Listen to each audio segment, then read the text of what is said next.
우리가 그저 아무것도 모르고 예배도 드리지 않고 기도도 하지 않고 이렇게 산다면 얼마나 답답하겠습니까? 진리이신 예수께서 이 땅에 오셔서 우리에게 진리를 알게 하시고, 그리고 알게만 하시고 그냥 두신다면 얼마나 또 딱하겠습니까? 얼마나 힘들겠습니까? 사실 많은 경우 지식은 우리를 괴롭히지 않습니까? 오히려 지식이 있는 사람이 더 자조하고 더 낭망하고 그리고 더 절망해하고 쓰러지지 않습니까? 그러나 그리스도를 아는 지식은 우리에게 힘이 되고, 그리고 내가 무엇을 할 수 있어서 할 수 있는 것이 아니라 예수께서 친히 이루시고 다 이루신 의를 내거 삼아 주시고 또 그가 친히 물으셔서 우리를 자녀 삼아요. 루시 모함 여인이로되 마태복음 1장에 이름이 다 나타나는 걸 보면 그게 바로 물음이 있기 때문에 그게 이름이 나오지 않습니까?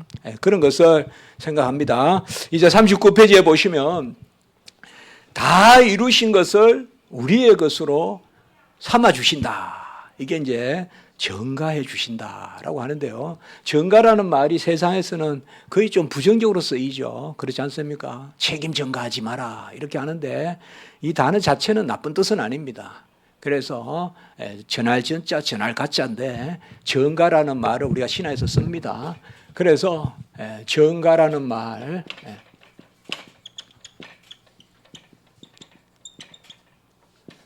이 영어로는 imputation이라고 하고요. 라틴어는 그냥 imputatio 이라면 전가다. 전가라는 것은 누구의 것을 내 것 삼아 주는 거거든요. 그러면 그 누구의 것이 어찌하여 내 것이 되느냐? 이것은 바로 언약 관계에 있어야 됩니다. 언약 관계에 있어야 그의 것이 내 것이 됩니다. 그러니까 언약 관계에 있을 때 그의 것 할 때 그가 대표고요. 그 대표를 우리가 머리라고 합니다. 그러니까 언약에는 머리가 있습니다. 그러니까 첫 번째 하나님이 창세기 2장에서 아담과 맺은 언약, 그걸 우리가 첫 언약, 행위 언약, 또 아담 언약, 생명 언약, 에덴 언약 여러 이름이 있습니다. 그 다 웨스트민스터 신앙 고백서에 이런 데 나오는 이야기입니다. 그때 첫 언약의 머리는 아담입니다. 근데 아담이 죄를 지어서 그 죄가 모든 인류의 죄가 되었습니다. 그것을 우리는 죄의 전가라고 합니다. 죄의 전가. 그런데 이 땅에 오신 예수 그리스도는 우리가 둘째 아담이라고도 부르고 마지막 아담이라고도 부르죠. 예수 그리스도. 그는 모든 의를 이루셨죠. 그래서 그 의를 우리 것 삼아 주시죠. 그래서 그것을 우리가 의의 전가라고 합니다. 의의 전가. 그러니까 언약을 맺지 않았으면 이 전가 관계가 성립되지 않습니다. 그래서 언약에는 머리가 있고 머리에는 전가가 따른다. 이것을 우리가 대표의 원리라고 합니다. 대표의 원리. 대표의 원리입니다. 그래서 특별히 로마서 5장 12절에서 21절 한 사람으로 말미암아 세상이 죄가 들어오고 또 한 사람으로 의가, 이게 로마서 5장 12절에서 21절 이게 가장 대표적인 부분입니다. 그래서 여기서 두 가지를 한번 생각해 봅니다. 이제 앞에 서론적인 입장에서 예수님이 다 이루시고, 예수님은 뭘 이루셨느냐? 의를 이루셨습니다. 우리가 의라는 개념, 헬라어로 디카이오시네, 영어로 righteousness, 이 의는 바로 구원의 값입니다. 생명의 값입니다. 하나님의 뜻입니다. 로마서 3장에. 그런데 이 하나님의 의는 순종에 있습니다. 하나님은 순종을 보시고 생명을 주시고자 하신 것입니다. 그런데 불순종했기 때문에 사망에 이르렀는데 이제 또 다른 의가 있어야 됩니다. 사람으로서는 할 수 없습니다. 그래서 그리스도께서 의를 이루십니다. 우리 대신에 디도서 1장 24절에 나옵니까? 바로 그가 우리를 대신하여 죄를 바로 우리 대신에 죄값을 치르는. 그래서 예수님의 이름에는 우리가 두 가지를 생각해 볼 수가 있잖아요. 예수라는 이름과 임마누엘이라는 이름. 예수라는 이름은 이게 천사가 요셉에게 나타나서 가브리엘이라고 보면 되겠죠. 가브리엘이라고 뭐 나오지는 않지만 우리가 누가복음, 마태복음 같이 봤을 때 가브리엘이다. 근데 천사가 요셉에게, 마리아와 정혼한 요셉에게 바로 이름을 예수라 하라. 이는 그가 자기 백성을 구원하실 자 이름이라. 이렇게 나오지 않습니까? 마태복음 1장 21절. 그리고 바로 이어서 뭐가 나옵니까? 바로 이 예수가 예언된 바 처녀가 잉태하여 아이를 낳으리니 임마누엘이라 하리라. 또 임마누엘이라는 이름도 나오지 않습니까? 이게 마태복음 1장 23절입니다. 그러니까 여기서 저는 한 두 이름을 한번 생각해 봅니다. 예수라는 이름.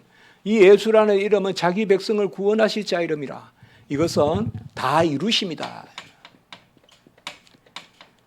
임마누엘은 뭐예요? 다 이루셔서 하나님이 우리와 함께 계시다. 그럼 예수님이 다 이루신 것을 우리 거 삼아 주시니까 우리가 하나님과 함께 있죠. 그러니까 임마누엘이라는 것은 사실상 하나님이 우리와 함께 하심이라는 것은 성경 전체를 통하여서 가장 중요한 주제가 바로 하나님이 함께 하심입니다. 하나님이 우리와 함께 하지 않으면 우리는 다 죽습니다. 그걸 영적 사망이라고 합니다. 그래서 아담이 죄를 짓고 아담과 하와가 나무 뒤로 숨은 것은 이미 영적으로 죽은 겁니다. 그거는. 영적 사망, 사망에는 세 가지가 있지 않습니까? 육체적 사망, 영적 사망, 영원한 사망이 있는데 영적 사망은 바로 하나님을 떠나는 것입니다. 그런데 그 영적으로 죽은 사람을 다시 하나님이 품으시는 것, 하나님이 함께 하신다. 그래서 아브라함과 함께 하시고 그리고 이삭과 함께 하여 우물이 나게 하시고 야곱과 함께 하시고 계속 함께 한다는 주제가 성경에 계속 나옵니다. 그 다음에 하나님이 요셉과 함께 하셔서 형통하게 한지라. 함께 한다는 말만 나옵니다. 요셉의 형통에 대해서. 그리고 모세도 뭐예요? 여호와께서 함께 하셔서. 모세가 막 떼를 쓰잖아요. 함께 가지 않으면 가지 않겠습니다. 그러니까 천사 보낼게. 천사도 안 됩니다. 그러니까 그럼 친히 가리라. 함께 한다는 게 계속 나오거든요. 함께라는 말이. 그러면 모세와도 함께하고 모세와 대면에서 보았고 그리고 요수아도 뭐요? 함께. 그리고 다윗도 보면요. 함께. 계속 함께라는 개념이 나오거든요. 이 함께가 바로 뭐요? 여호와와 우리가 함께. 여호와는 여호와의 자리에 우리는 그 자리에. 그게 바로 샬롬입니다. 샬롬. 제가 이번에 총회 그 샬롬 부흥 그거 할 때 제가 조지신학적 총회장님이 부탁해서 그거 제가 썼거든요. 뭐 좋은 개념입니다. 사실 샬롬. 샬롬이 영성입니다. 샬롬은 뭔가 제자리에 있는 겁니다. 하나님은 하나님 자리에, 우리는 우리의 자리에. 그게 함께 있는 겁니다. 함께 있다고 넘보는 게 아닙니다. 그게 임마누엘입니다. 함께 있는 것은 제자리에 있는 것입니다. 우리는 피조물이고 하나님은 조물주고 하나님은 베푸시는 분이고 우리는 의지하는 사람이고 그의 인자를 강구하는 자 여호와를 경외하고 그의 인자를 강구하는 자를 기뻐하시도다. 그러니까 구하는 겁니다. 시편 147편. 우리는 피조물은 구하는 거거든요. 그래서 임마누엘이라는 이름이 상당히 중요한 이름입니다. 그러니까 임마누엘의 이름은 우리가 창세기 3장 15절 그 다음에 이사야 7장 14절 또 금방 떠올릴 수 있지 않습니까? 창세기 3장 15절은 뭡니까? 바로 여자의 후손이 뱀의 머리를 상하게 한다. 그 여자의 후손은 우리가 예수 그리스도. 그리고 처녀가 잉태해 아이를 낳은 임마누엘 하리라. 이거는 아하스 왕 때 징조가 없었는데 그 징조를 보이리니 그 징조가 바로 신약으로 말하면 표적이거든요. 표적이 뭡니까? 바로 예수님이 그리스도시고 예수님이 하나님의 아들이심을 드러내는 기적을 표적이라 그러거든요. 세메이어. 그게 다 연결이 됩니다. 그게. 아하스 시대 때는 아무 표적이 없었는데 이제야 표적을 하나 두겠다. 임마누엘. 처녀가 잉태하여 아이를 낳으려니. 그게 이제 이렇게 성취되지 않습니까? 그러니까 임마누엘은 다 이루심. 이건 의의 성취라면 임마누엘은 의의 적용입니다. 정가입니다.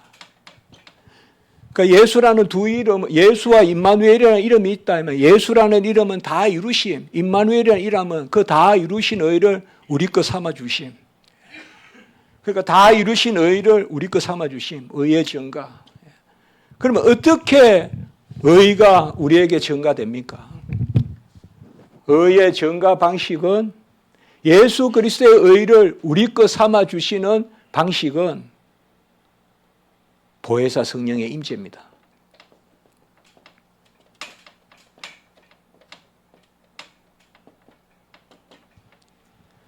그래서 벌지어라 내가 항상 너희와 함께 있으리라. 마태복음 28장 20절. 그리고 그가 언제나 너와 함께 있다. 요한복음 14장 16절. 그리고 너희와 함께 너희 속에 거하겠습니다. 요한복음 14장 17절. 이게 다 임마누엘입니다. 임마누엘. 이런 약속은 어떻게 성취가 됩니까? 보혜사 성령이 임하면 성취가 됩니다.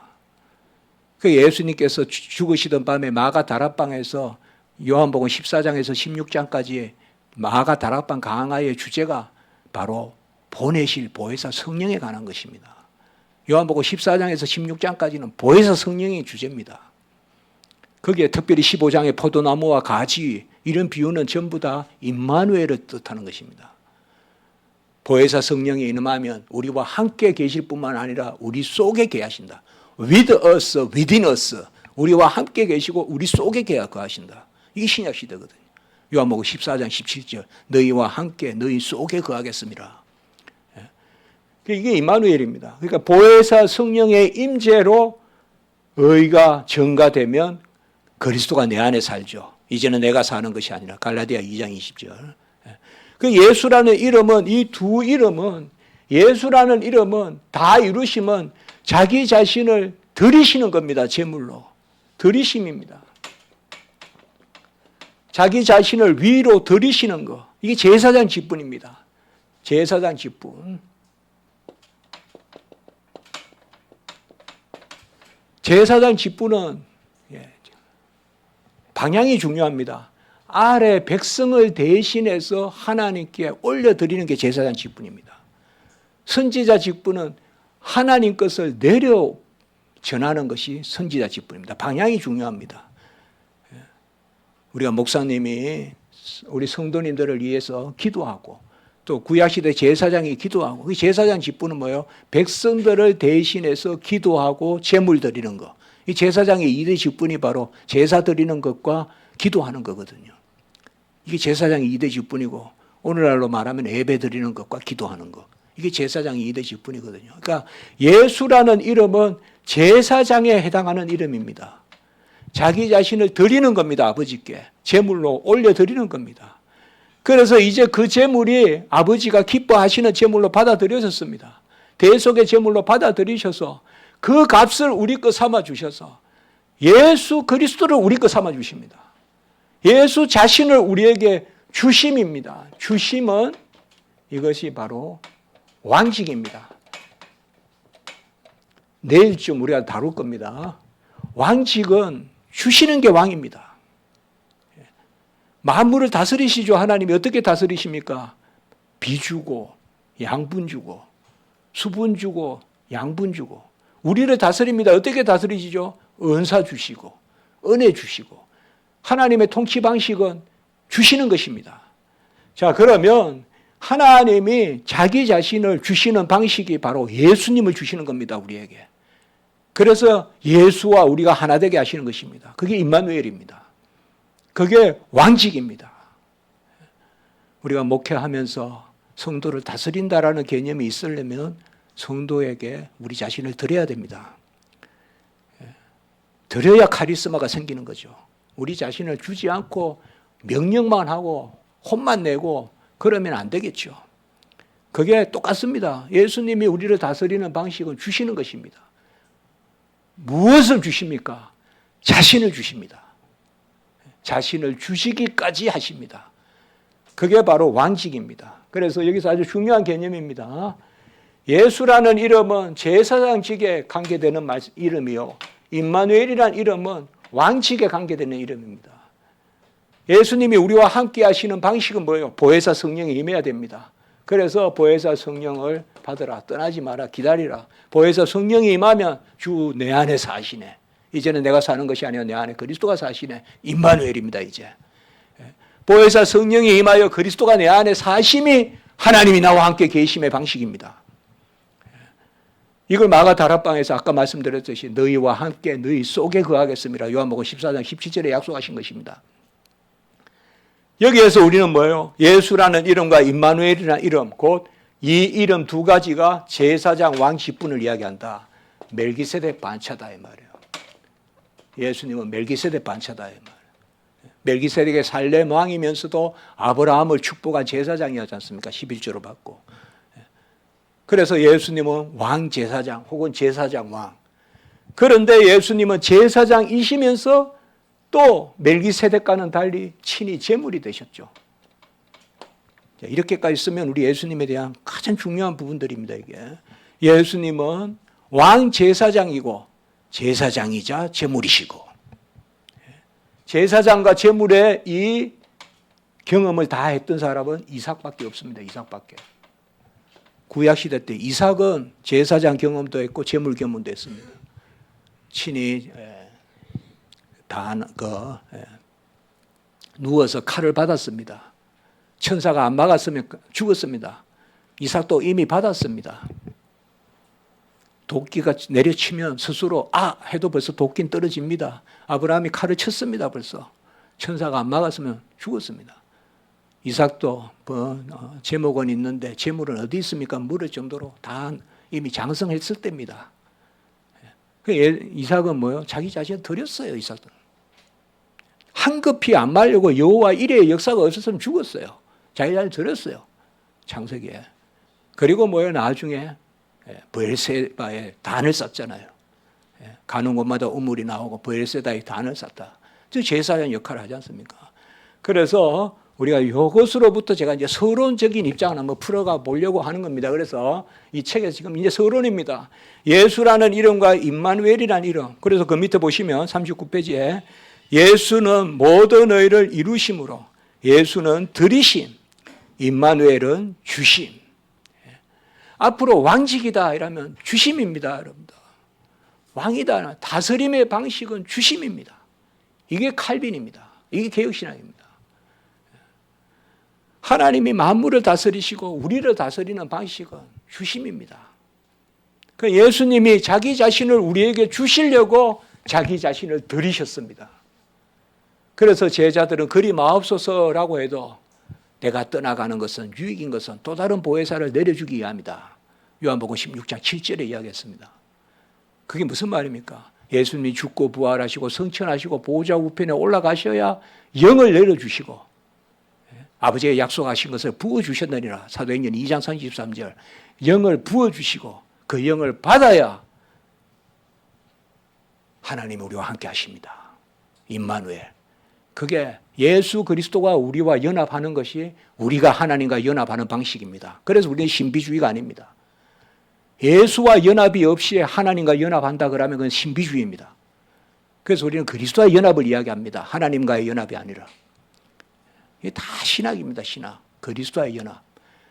그리스도와의 연합의 방식은 뭡니까? 의의 증가입니다. 의의 증가가 없는 그리스도와의 연합은 다 거짓말입니다. 그리스도와의 연합은 의의 증가입니다. 그리스도의 의를 내 것 삼아 주시는 것이 그리스도와 하나 되는 것입니다. 왜? 그 의는 그리스도 자신을 주시는 의이기 때문에. 소유를 주시지 않고 자신을 주시기 때문에 그 의를 내 것 삼아 주시면 그리스도 하나가 되는 겁니다. 이거 외에는 다 틀린 이야기입니다. 그리스도를 본받는 게 연합하는 것이다. 그 윤리적인 접근 틀린 것입니다. 경건주의적 접근 틀린 것입니다. 우리는 법정적 접근을 해야 됩니다. 이게 우리의 배움이고 우리의 신학입니다. 그래서 그리스도와 연합은 성화 단계에 있는 게 아니라 칭의 단계에 있는 사건입니다. 칭의 단계. 그러니까 이런 이야기들을 우리가 다 이야기하는 겁니다. 정확하게 써야 됩니다. 이러면 다 보입니다. 틀린 것들이. 아까 엔티라이트 이거 다 틀린 겁니다. 엔티라이트는 그리스도와 연합을 이야기 많이 하거든요. 성화라고 생각하고 이야기하거든요. 그리고 그냥 안에 틀린 거죠. 칼바르트도 마찬가지입니다. 그러나 우리는 법정적 의의 증가, 그가 나 대신 모든 값을 치르고 그 의의 증가 방식은 같이 합니다. 의의 증가 방식은 보혜사 성령의 임재다. 보혜사 성령이 임해야 예수 그리스도의 의가 나의 것이 됩니다. 그리스도의 의가 내 것이 된다는 것은 그가 내 안에 사는 것입니다. 이 외에 다른 말 할 필요가 없습니다. 할 것도 없고 할 수도 없고 예수님의 의가 내 의가 되는데 예수님은 자기 자신을 주셨기 때문에 himself, he gave himself 소유가 아니라 존재를 주셨기 때문에 그게 우리의 존재 신앙입니다. 우리는 소유의 신앙이 아니라 예수님이 뭘 주신 것에 예수님이 손에 뭐가 들렸는가 오병이어 그거 보고 따라다니는 것이 아니라 예수님 자신을 보고 따라다닌다 이 말이에요. 그게 무리와 제자의 차이입니다. 무리는 예수님 손에 들린 것만 보고 따라다니는 거고 제자들은 예수님이 너희는 나를 누구라 하느냐 올바로 고백하고 자 여기에서 꽤 많은 이야기들을 했는데요. 이런 이야기들을 오늘 내일 더 풀어가겠습니다. 지금 제가 아까도 이야기했지만 먼저 툭툭 던지듯이 이야기하는데 우리 여기 계신 분들 다 아실 겁니다. 그래서 예수라는 이름과 임마누엘이라는 이름, 예수라는 이름은 그가 자기 백성을 구원하실 자 이름이다. 이 이름은 다 이루었다. 요한복음 19장 30절 생각해 볼 수 있다. 다 이루셨다. 이게 예수라는 이름의 성취다. 그리고 임마누엘이라는 이름은 바로 다 이루신 의를 우리 것으로 삼아주시는데 그 의의 증가 방식은 보혜사 성령을 보좌 우편에서 부어주신 것이다. 이것은 사도행전 2장 33절 그가 힙토테이스 그가 오리킴을 받아서 아버지의 약속하신 것을 에크에셈 부어주셨느니라. 다 헬라어입니다. 에크에셈 부어주셨느니라. 그래서 요한복음 19장 30절 사도행전 2장 33절 그래서 예수라는 이름은 우리가 자기 자신을 드리신 거 아버지께 제사장 임마누엘이라면 그래서 자기 자신을 우리에게 주시는 거 자기 자신을 드리심으로 자기 자신을 우리에게 주시는 거 왕직 그래서 예수님은 제사장 왕 제사장 멜기세덱 반차 그런데 그 예수님은 제사장으로서 친히 제물이 되시는 자기 자신을 제물로 드려서 히브리서 표현에 따르면 단번에 영원한 온전한 제사를 드리는 이 세 가지 단번에 영원한 온전한 제사 자기 자신을 제물로 드리시기 때문에 이것이 바로 우리가 기독론에 있는 중요한 겁니다. 그래서 그 밑에 보시면 39페이지 제사장직이 수행되고 왕직이 수행되고 멜기세덱의 반차에 따르고 그래서 예수님이 우리에게 다 이룬 것을 전가해 주시기 때문에 우리가 기독론은 예수님을 다루는 것은 복음서에서 끝나서 안 된다 이 말입니다. 사도행전도 다 예수님의 의의 증가, 보혜사 성령의 임재. 선교의 정의가 뭡니까? 보혜사 성령의 임재의 확산. 그게 선교의 정의 아닙니까? 신학적으로 선교를 정의하라 이러면 보혜사 성령의 임재의 확산. 보혜사 성령의 임재가 늘어가는 게 선교 아닙니까? 그 보혜사 성령의 임재의 확산은 뭐야? 그리스도의 의의 증가의 확산이. 예수 그리스도의 의. 교회는 뭡니까? 예수 그리스도의 의의 증가 공동체다. 그렇게 정의할 수 있겠죠. 그리스도의 의를 내 것 삼아 주신 사람들의 모임. 이런 것들은 평범해 보여도 여기에 우리의 근본 신앙이 있죠. 이게 개혁교회죠. 이게 개혁교회죠. 다른 게 개혁교회입니까? 말씀대로 정확하게. 그래서 40페이지에 보시면 이 예수라는 이름과 임마누엘이라는 이름에서 예수라는 이름은 성취. 이걸 구속사적 성취다. 임마누엘이라는 이름은 구원론적 적용이다. 이게 이제 제가 기독론 책을 이제 펼쳐가는, 풀어가는 이제 서론의 지금 방식입니다. 그래서 예수라는 이름은 구속사적 성취다. 구속사적 성취는 단번에 한 번밖에 없습니다. 이거는 역사적으로. 그래서 예수님은 이 땅에 오신 중보자, 아까 말씀을 드렸던 신인 양성의 위계적 연합의 중보자신데 구속사적으로는 다 이루셨습니다. 이제 모자란 게 없습니다.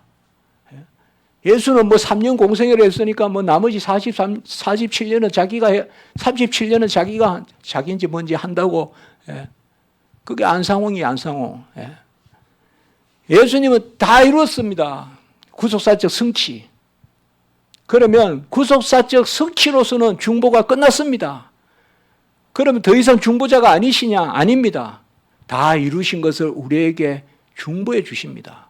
그 구원론적 적용의 영역입니다. 그 예수님이 덜 이루셨다고 해서도 안 되고 예수님의 중보가 끝났다고 해서도 안 됩니다. 예수님은 다 이루신 것을 구속사적 성취 지금도 우리 것으로 삼아 주십니다. 구원론적 적용. 어디서? 보좌 우편에서. 어떻게? 보혜사 성령을 부어주심으로. 보혜사 성령을 부어주심으로.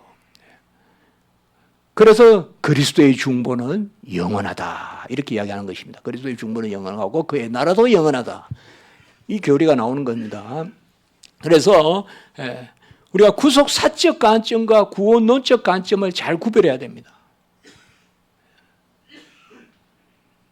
옛날에 신학교 다닐 때 우리 차영배 교수님께서는 오순재 성령 강림 사건이 계속된다고 했고, 그리고 서철원 교수님께서는 두 분 다 은사님이신데 차영배 교수님께는 서론과 구원론을 배웠고 서철원 교수님께는 기독론을 배웠고 서론을 배웠고 차영배 교수님은 구원론을 배웠거든요. 그런데 그 당시에 서로 이견이 많으셔서 우리가 제자들이 보기에는 두 분이 안 친한 것 같이 보였어요. 그런데 제가 제자로서 겸손하게 생각해 봤을 때 두 분이 다투실 필요가 없었다 이거예요. 관점의 차이였다. 물론 하란에서 아브라함 카이프의 저수지론 이런 걸 도입해서 차영배 교수님이 좀 강하게 오순재 성령 강림이 계속된다라고 말씀하신 분도 있었지만 그 부분은 뭔가 하면 적용의 부분이었어요. 적용은 계속되죠. 그러니까 서철원 교수님이 오순재 성령 사건은 끝났다고 말한 것은 바로 성취의 부분이었어요. 그러니까 구속 사적 관점에서는 끝났습니다. 예수님의 십자가 사건이 또 있지 않습니다. 또 있을 필요도 없고 테텔레스타이 다 이루셨다고 선포하셨잖아요. 아까 요한복음 19장 30절에 다 이루신 것을 우리 것 삼아주시는 것입니다. 같이 합니다. 계속적 중보. 계속적 중보입니다. continual mediation. 계속적 중보를 하신다 이 말이에요. 그러니까 이것을 혹시나 오해하셔서 덜 이루었기 때문에 계속적으로 하신다. 그게 아니라는 겁니다. 그러니까 우리가 교리를 배울 때 간혹은 너무 상식적으로 너무 짚어서 이야기하다가는 큰일 납니다. 교리는 배운 만큼만 이야기하고 없는 건 이야기 안 해야 됩니다. 그래서 다 이루었습니다. 그런데 계속적으로 중보하십니다. 이럴 때는 관점이 다른 거죠. 다 이루었다는 것은 구속사적 성취. 그러니까 구속사적 성취 가운데 구원론적 적용입니다. 이 부분은 좀 빨리 보겠습니다. 시간이 많지 않기 때문에요. 구속사적 성취는 40페이지에 보시면 영원하신 하나님의 아들이 사람의 아들이 되셔서 예수 그리스도가 아브라함과 다윗의 자손으로 오셨고 누가복음, 마태복음의 족보 이런 것들은 보시면 되겠습니다. 그래서 아담과 하와의 죄에 대한 징계를 내리시기 전에 이미 원복음, 창세기 3장 15절에 이걸 우리가 원복음이라고 합니다. 혹은 모복음이라고도 하고요. 사실 징계하시기 전에 약속부터 하셨어요, 하나님께서. 이게 벌써 창세전의 구원 작정이에요. 창세기 3장 15절에 보시면. 그러니까 최초의 복음이다 해서 오리지널, 원복음이라고 하고요. 이 원자를 씁니다. 그리고 모복음, 첫 번째 어머니 복음이다 해서 창세기 3장 15절. 그래서 여자의 후손이 뱀의 머리를 상한다. 여기에 후손은 제라 헬라 히브리어로 신약으로 말하면 스페르마죠. 씨 바로 정확하게 자손, 후손. 씨라고 번역해도 됩니다. 근데 우리나라는 씨라는 말에 너무 알러지가 많잖아요. 매일 문선명인이 뭐예요 요새 구천진가 신천진가 그런 데서 전부 다 매일 이거가 이야기하잖아요. 씨, 씨앗 속임 이런 거 있잖아요. 옛날 박윤 저 있잖아요. 대성교회, 평강제일교회 있지 않습니까? 하도 이단들이 씨 이거 가지고 이야기하니까 그냥 번역도 하고 대충 씨라고 번역 안 하고 자손 후손으로 번역하는데 사실 제라 스페르마 이런 건 씨라고 번역하면 되죠. 우리가 갈라디아 3장 이런 거요. 자, 41페이지에 보시면 모복음, 원복음이고 창세기 3장 13장 15절, 17장 여기에 보면 다 뭡니까? 바로 무별과 같은 후손인데 단수로 등장을 해요. 단수. 내 자손의 하나님이라고 할 때. 이것을 우리가 나중에 갈라디아 3장 16절에서 정확하게 하나님이 말씀하셨죠. 바울을 통하여. 여럿을 가르쳐 후손이라 하지 아니하고 하나를 가르쳐 후손이라 했다. 그럼 정확하게 뭡니까? 벌써 여기에서 한 분 중보자 그리스도를 예언하고 있는 거죠. 이미. 그래서 아브라함의 언약에서 벌써 예수 그리스도의 이걸 우리가 신학에서는 심플리키타스 단수성이라고 합니다. 중보자의 단수성. 중보자가 여럿 있는 게 아니라 혼자 계시다. 중보자의 유일성이라고도 하고 단수성이라고도 하는데요. 중보자는 한 분이시다. 그래서 갈라디아 3장 16절 여럿을 가르쳐 말하지 않고 하나를 가르쳐 스페르마수 내 자손이라고 하였다. 그리스도다. 정확하게 말씀했죠. 그러니까 아브라함에게 벌써 창세기 3장, 그 다음에 창세기 13장, 15장, 17장 계속 언약이 계속되지 않습니까? 그때 벌써 예수 그리스도 한 분으로 오실 것이 예언되었다. 생명은 피에 있으므로 피 흘림이 없고 피 흘림이 없이 제사함이 없고, 이것은 구속의 대원칙이죠. 이 두 구절을 항상 우리가 기억해야 됩니다. 그리고 하나를 미리 썩지 아니하면, 그런데 썩어서 죽어서 다시 사는 이 대속의 도가 바로 하나님이 친히 행하시는 거예요. 하나님의 큰일이다. 사도행전 2장 11절에 보면 각국의 방언으로 하나님의 큰일을 말하더라. 근데 하나님의 큰일이 뭘까요, 여러분들? 바로 오순절 성령은 그리스도의 영이고 예수의 영이고 그 성령을 받고 하나님의 큰일을 말하더라. 하나님의 큰일이 뭡니까? 예수 나리에 죽으셨네, 부활하셨네. 그걸 이야기했습니다. 오순절 성령 때 방언으로, 각국의 언어로. 자, 그래서 이 구속사적 성취, 그것을 세 가지로 보겠습니다. 첫 번째는 언약의 성취입니다. 예수님이 이 땅에 오셔서 모든 언약을 다 이루셨습니다. 성경에 언약이라는 단어는 280번 이상 나옵니다. 노아, 아브라함, 이삭, 야곱 쭉 맺은 이 언약, 이 언약에 대해서 나중에 좀 더 다루겠습니다. 여기서 짧게 넘어가겠습니다. 예수님이 다 이루었다고 요한복음 19장 30절에 말씀하셨을 때 첫 번째는 모든 언약을 다 이루었습니다. 모든 구약의 언약을 다 이루셨습니다. 예수님께서 모세의 언약 이루셨습니다. 여호와의 언약 이루셨습니다. 예수님이 다 이루셨습니다. 두 번째, 절기를 다 이루셨습니다. 파스카 힘은 예수님은 우리의 유월절 양입니다. 그가 세상 죄를 지고 가는 하나님의 어린 양입니다.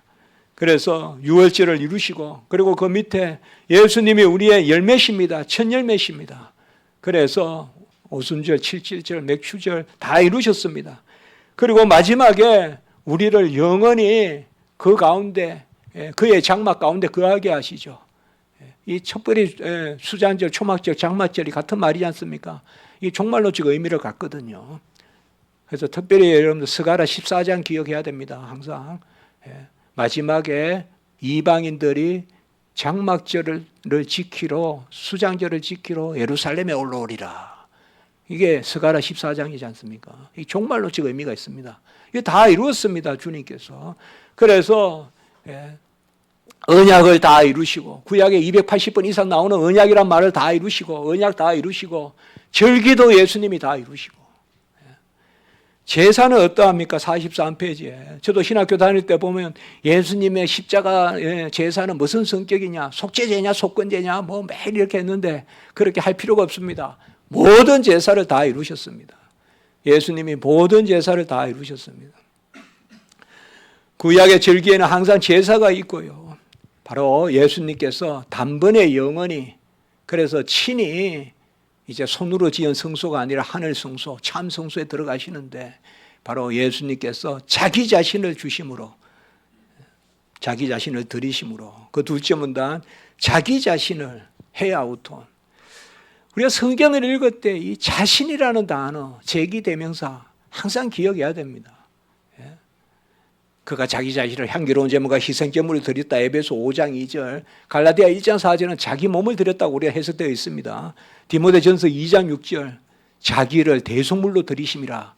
이게 전부 자기 자신이거든요. 많이 나옵니다, 자기 자신. 디도서 1장 24절, 우리 대신에 자기 자신을 주심. 이 자신을 주셨다는 겁니다. 소유가 아니라 존재로 주셨다는 걸 아셔야 됩니다.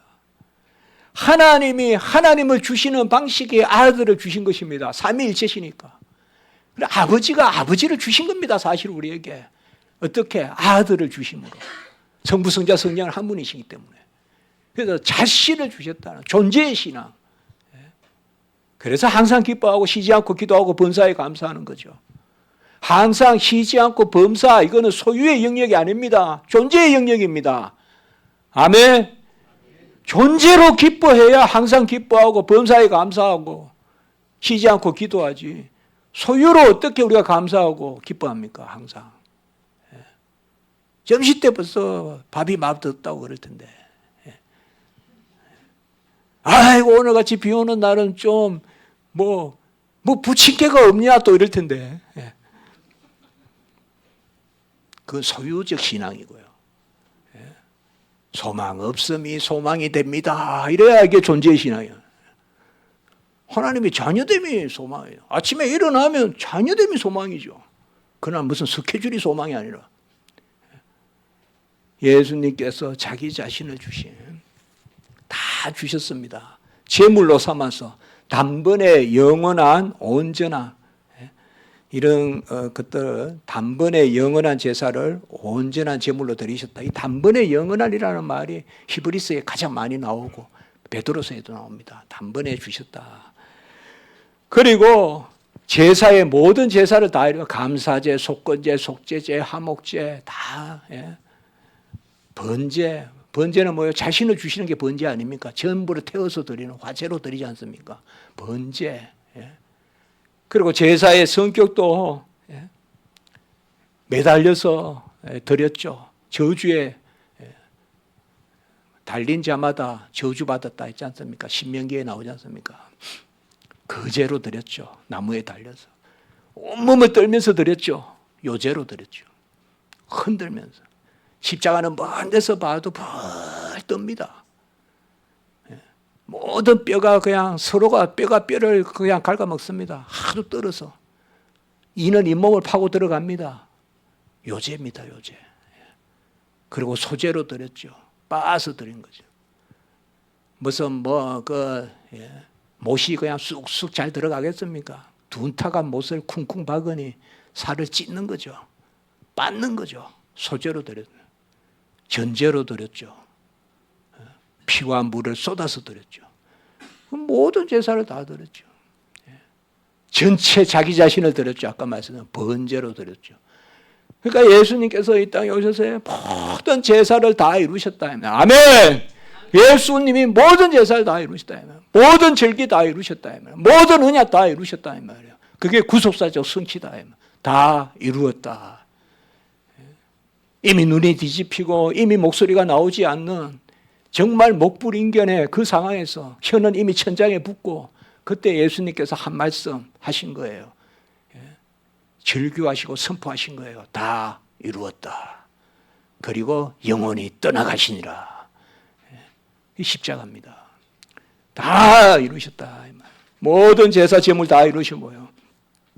그리고 그 이루신 것을 우리에게 적용합니다. 44페이지에. 구원론적 적용입니다.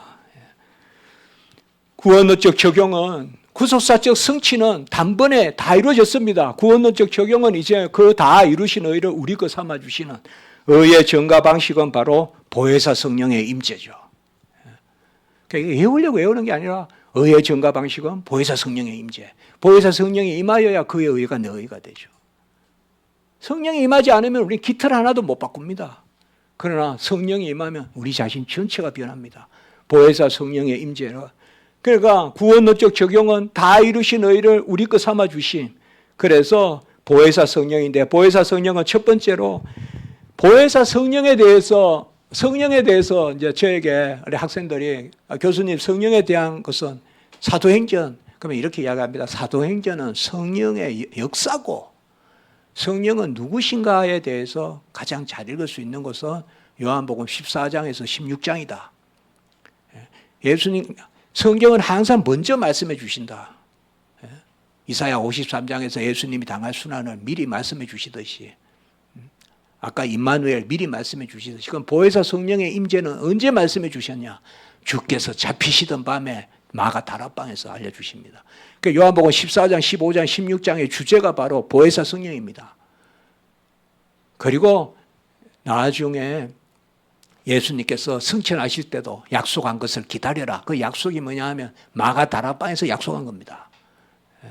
내가 떠나는 것이 유익인 것은 또 다른 보혜사를 내려주기 위함이다. 진리의 영 계속 나옵니다. 14장, 15장, 16장. 그래서 요한복음 14장에서 16장 그리고 로마서 8장도 제가 꼭 한번 읽으라고 권하고 싶습니다. 보혜사 성령에 대해서 가장 중요한 장은 로마서 8장. 바로 그리스도의 영, 자녀의 양자의 영, 그리고 자녀임의 상속자 되는, 그러면 친히 강구하시는 영가하던 쭉 나옵니다. 그리고 갈라디아 3장에서 5장, 갈라디아서는 보통 5장 22절, 23절 성령의 은사, 카루포스 그것만 주로 생각하는데 성령의 열매, 사실 갈라디아서는 성령의 본질적인 말씀들이 많이 나옵니다. 몇 차례 나옵니다. 그래서 갈라디아서도 중요합니다.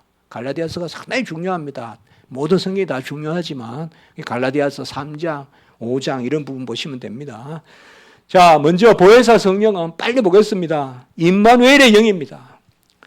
제가 그렇게 말씀 한번 드리고 싶습니다. 임마누엘 영이라는 것이 나오지는 않습니다. 이 용어대로. 그러나 내가 아버지께서 구하겠으니 그가 또 다른 보혜사를 너희에게 주사 영원토록 너희와 함께 있다. 이 임마누엘입니다. 그러니까 보혜사 성령이 임하면 영원토록 너희와 함께 있다. 땅 끝까지 너희와 함께 있다. 볼지어다 땅 끝까지 내가 너희와 함께 하리라. 이거는 보혜사 성령의 임재가 있어야 가능했어요. 보혜사 성령의 임재. 또 다른 보혜사라고 했습니다. 원 보혜사는 누굴까요? 예수님이십니다. 보혜사 본래 파라클레토스는 위로자 예수님이십니다. 원 보혜자 예수님. 그 사실상 우리가 성령을 칭할 때는 보혜사 성령 이렇게까지 칭하는 게 좋습니다. 보혜사까지 말하면 이제는 뭐 신약 시대 때 보혜사 이라면 성령, 찬송도 보혜사시여 하면 성령인데 사실 엄격하게 말하면 보혜사 성령 이렇게까지 붙여줘야 성령을 칭하는 겁니다. 그냥 보혜사 이라면 성자를 칭할 수가 있습니다. 성자, 성령 다. 그러니까 뭐 그거는 여담입니다만은 가급적 보혜사 성령까지 붙여서 쓰시면 좋습니다. 성령을 칭할 때는 보혜사 성령. 그래서 또 다른 보혜사고 그리스도의 영을 주시고 이 영은 단회적, 절대적, 인격적으로 임합니다. 성령은 절대적입니다. 기대지 않습니다. 뭐 우리에 따라서 달라지지 않습니다. 우리에 따라서 뭐 거울은 뭐 따라서 비추지만 우리에 따라서 성령이 뭐 임재하고 그거 아닙니다. 절대적으로 임합니다. 우리의 모습에 따라 임하는 게 아닙니다. 절대적 임재입니다. 그 다음에 성령은 인격적 임재입니다. 일부만 들어오는 게 아닙니다. 성령 그분이 오시거나 안 오시거나 하는 거지. 성령을 절반만 받고 3분의 1만 받고 그게 없습니다. 제가 여기에 3분의 1만 올 수 없잖아요. 물건을 쪼개서 일부를 보낼 수 있지만 사람은 오거나 안 오거나 하잖아요. 왜? 인격이기 때문에. 그러니까 성령도 인격적 임재입니다. 이게 물과 같이 생각하면 안 됩니다. 마치 모자라서 더 마구 붓듯이 아닙니다. 그렇기 때문에 단회적 임재입니다. 성령이 임하면 떠나가지 않습니다. 절대적, 인격적, 단회적으로 우리에게 성령이 임재합니다. 아멘. 성령이 임하면 떠나지 않습니다. 안 임하면 쓰니까 안 계신 거지. 임하였는데 떠나지는 않습니다. 성령은 절대적, 인격적, 단회적 임재고. 그러면 성령 충만은 뭡니까? 성령 충만은 또 성령이 임하는 것입니까? 아닙니다. 저는 이렇게 이야기합니다. 편하게 이야기해 볼게요. 그럼 같이 해볼까요? 우리 목사님들께 죄송합니다만 같이 한번 해보겠습니다. 보혜사 성령의 임재는 주 예수 내 안에 사심이요.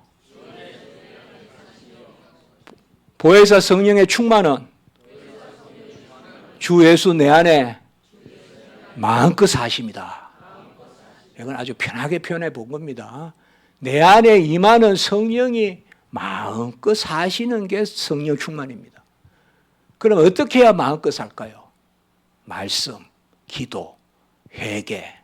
우리 개혁신학에서 성령 충만은 말씀, 기도, 회개 이런 게 성령 충만입니다. 이러면 이제 설명이 됐죠. 개혁신학에서 성령 충만하고 카테고리 1, 말씀 이렇게 나옵니다. 이거 어디냐 설명이. 그렇게 물질적으로 생각하지 말라는 거죠. 인격적으로 생각하는 거죠.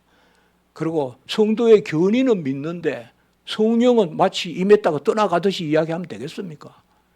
믿음도 주시면 가져가지 아니하시고 성령도 임하면 떠나가지 아니하시고 자녀로 인치면 영원히 이끄시고 성도의 견인 같이 있는 거죠. 뭐 이런 것을 여러분 생각할 게 뭐가 있습니까? 정확한 교리죠.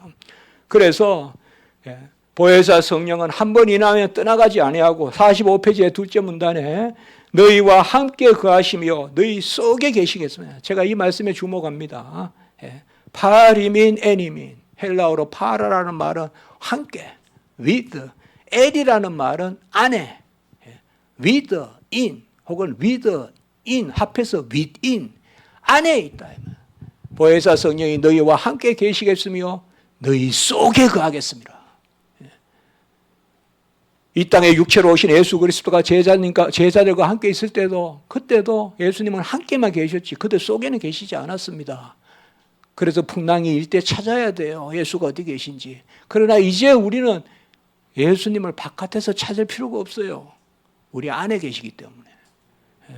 어디 중환자실에 가더라도 어디 갱도에 갇히더라도 험악한 일을 당하더라도 우리가 어느 깊은 곳에 갇히더라도 함께 계시는 줄 믿습니다. 안에 계시는 줄 믿습니다. 함께 그리고 안에 계시다. 그러니까 임마누엘의 영입니다. 사실 아까도 말씀드렸지만 이 임마누엘이라는 개념이 아주 중요합니다. 그래서 예수라는 이름 임마누엘이라 하리라. 처녀가 잉태의 아이를 낳으리니 임마누엘이라 하리라. 이스라엘 백성에게 하나님이 우리와 함께 계시다. God with us. 임마누엘이라는 이 이름은 가장 귀한 이름입니다. 하나님 우리와 함께 하시다. 두 번째는 보혜사 성령은 진리의 영입니다. 보혜사 성령이 임하면 알게 됩니다. 그래서 요한복음 14장 26절에 보혜사가 성령이 임하면 모든 것을 가르치고 말한 것을 생각나게 하리라. 예수님께서 말씀했어요. 이 부분은 지금 전부 다 요한복음 14장에서 16장 부분입니다. 마가 다락방에서 제자들에게 보혜사 성령이 임하면 모든 것을 가르쳐주고 맞지 않습니까? 우리가 언제 배워서 교회 다녔습니까? 성령이 임하니까 주여라는 말이 입에서 나오는 거죠. 이게 지식입니다. 아버지, 이게 지식입니다. 이게 진리입니다. 뭐 꼭 어떤 것을 맞춰서 진리가 아니라 하나님 앞에 구하고 그리고 눈물 흘리고 눈물 흘리는 건 뭐예요? 내 죄를 안다는 거고 안다는 건 뭐예요? 하나님의 법을 아는 거죠. 하나님의 법을 아니까 하나님의 성품을 아니까 하나님의 법은 하나님의 성품이거든요. 하나님의 어떠하심을 알게 하시니까 나의 추함이 보이고 그래서 회개하는 거죠. 그건 배워서 하는 게 아니죠. 보혜사 성령이 임하니까 회개의 영이 임하고 회개의 영이 임하니까 하는 거죠. 그러니까 진리의 영입니다. 그래서 이 부분 요한복음 14장이 모든 것을 가르치고 말한 것을 생각나게 하리라.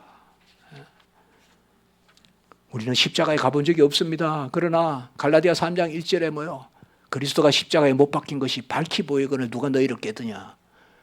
보혜사 성령이 임하면 십자가가 보이는 줄 믿습니다. 십자가가 밝히 보이거늘 누가 너희를 깨드냐. 성령이 임하니까 진리의 영이 임하니까 46페이지 보혜사 성령은 주님이 말한 것뿐만 아니라 주님 자신을 증언합니다. 바로 주님이 내 안에 계신 것도 성령이 알려주십니다. 그래서 주여 주여 하고 그리스도의 의를 찬양하고 이 다 보혜사 성령이 내가 아버지께로부터 너에게 보낼 보혜사 아버지께로부터 나오는 진리의 성령이 오실 때에 그가 나를 증언할 것이요. 진리의 성령, 보혜사 성령, 오순절 성령 사건 신약 시대의 성도들에게 이 성령의 역사가 일어나면 그 성령이 그리스도를 증언할 것이요. 주님이 말씀하셨잖아요. 15장 26절에. 그래서 보혜사 성령이 임하면 하나님의 자녀로 알게 돼요. 이제는. 그래서 하나님을 아빠 아버지라 부르고 그날에는 내가 너희 안에 너희가 내 안에 우리가 함께 있는 것을 알리라. 요한복음 14장 20절. 너무 귀한 말씀 아닙니까? 이제. 이 그날이 뭡니까? 보혜사 성령이 임하면이란 뜻이에요. 보혜사 성령이 임하면 성부 성자가 한 분이신 것을 알듯이 우리가 그 안에 있음을 알게 된다 이 말입니다. 우리가 그 안에 있음을 보혜사 성령이 임하면 그리고 그 밑에 보혜사 성령이 임하면 주님이 못 박힌 십자가가 보이고 사도 바울은 고린도 교회가 막 사도가 아니라고 막 그랬거든요. 다 사도들은 빨리 따라다녔는데 저 사울은 죽이려고 들었고 늦게 저렇게 해서 무슨 지기 사도냐 막 그렇게 했단 말이에요. 고린도 교회에서. 그래서 제가 고린도전서 후서를 통해서 두 가지 생각해 본다면 나는 사도다라고 두 가지 이야기한 게 있다면 저는 그렇게 생각해요. 첫 번째는 바로 이 부분이에요. 그리스도의 진리가 내 속에 있다 이렇게 이야기해요. 이 부분 저는 중요하다고 봐요. 고린도후서 11장 10절에 그리스도의 진리가 내 속에 있다. 이 사도성이죠. 그리고 두 번째는 부득불 자랑하노니 약한 것을 자랑한다. 저는 그거라고 생각해요. 그 클라이막스에 그 말이 나와요. 내가 능력 없음을 자랑한다. 약한 것이 강하다. 맞지 않습니까? 하나님의 종은 내 능력이 아니라 내 약함일 때 하나님이 역사하지 않습니까? 그래서 저는 사도 바울이 고린도 교회에서 사도성을 주장하는 두 가지가 그리스도의 진리가 내 안에 있다. 이 말은 특별한 말은 아닙니다. 보혜사 성령의 역사로 진리의 영이 역사한다. 그 다음에 두 번째는 약할 때 강함이라. 내 약함을 자랑한다. 하나님의 은혜가 넘친다는 것입니다. 자, 그리고 47페이지 셋째, 요거 금방 하고 마치겠습니다. 자, 첫 번째는 임마누엘 영이라고 했습니다. 두 번째는 진리의 영이라고 했습니다. 세 번째는 능력의 영이라고 해도 되고 은혜의 영이라고 해도 됩니다. 그 보혜사 성령의 능력은 뭘까요? 은혜 받는 능력입니다. 우리에게 능력은 은혜 받는 능력밖에 없습니다. 내 공로자질 아닙니다. 이걸 주님이 말씀했어요. 요한복음 14장 13절에 보면 너희가 내 이름으로 무엇을 구하든지 내가 행하리니 이는 아버지로 하여금 아들로 말미암아 영광을 받으시게 하려 하심이라. 예수님이 말씀했어요. 이 부분이 바로 능력이에요. 너희가 내 이름으로 무엇을 구하든지 예수의 이름으로 무엇을 구하든지 내가 행하리니 내가 다 이루은 것을 너희에게 주리니 내가 행하리니 이는 아버지로 하여금 아들로 말미암아 영광을 받게 하려 하심이라. 이거 가장 중요할 때 나오는 거거든요. 우리가 아버지께 영광이 된다 이 말이에요. 맞지 않습니까? 내가 구하여서 하나님이 아들을 통하여서 친히 이루신 것이 나로 하여금 나에게서 이루어진다면 아버지께 영광이 되잖아요. 얼마나 귀한 말씀입니까? 요한복음 14장 13절에 너희가 내 이름으로 무엇을 구하든지 내가 행하리니. 아멘. 예수의 이름으로 무엇을 구하든지 포이에소 I will do 내가 행하리니 예수님이 약속하셨어요. 그래야 하나님께 영광이 된다 이 말입니다. 내가 할 수 있어서 내가 하는 것이 아니라 예수의 이름으로 구하여서 예수의 의로 예수의 공로로 이루어질 때 아버지께 영광이 되잖아요. 그리고 한 번 더 이야기합니다. 요한복음 14장 14절 그 밑에 내 이름으로 무엇이든지 내게 구하면 내가 행하리라. 이때는 에고라는 말이 있다는 걸 기억하셔야 됩니다. 헬라어에는 대명사 에고를 거의 안 쓰는데 여기는 에고가 다시 등장합니다. 14절에는 에고 포이에스라고 했어요. 내가 행한다고 강조한 것입니다. 그런데 우리 성경에는 그렇게 해석이 안 드러나죠. 그러나 우리 그렇게 읽어야 됩니다. 왜 두 번이나 말씀하고 첫 번째는 내가라는 말, 헬라어에는 내가라는 말 안 쓰지 않습니까? 보통. 그런데 그 다음에 14절에는 내가 행하리라. 이 말은 걱정하지 마. 내가 해. 내 이름으로 구하기만 해. 이거보다 더 큰 능력이 어디 있습니까? 왜 성령의 능력이다 이러면 무슨 바위가 깨지고 뭐가 손가락이 길어지고 왜 그런 것들에게 집중합니까? 성령의 능력은 바로 이게 능력이죠. 아들의 이름으로 구하여 아들의 의를 내 것 삼아 주시는 그게 보혜사 성령의 능력이죠. 아마 식사 시간이 돼서 47페이지 마지막 문단 그 위에 하겠습니다.